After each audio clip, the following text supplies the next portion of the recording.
எங்கள் வீட்டு சண்டே சமையல் இந்த வாரம் மீன் தான் எடுத்துருந்தாங்க. 2 வாரமாக பையன் கேட்டுட்டு இருந்தான். அதனால் பாறை மீன் தான் எடுத்துகிட்டு வந்திருந்தோம்.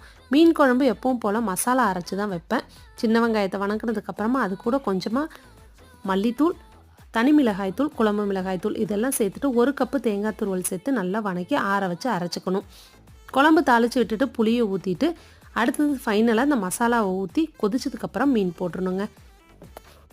பொரிக்கிறதுக்கு மீன் எல்லாமே மசாலா போட்டு எப்போவுமே இந்த மாதிரி பெரட்டி ஒரு 2 மணி நேரம் வச்சுருவேன்.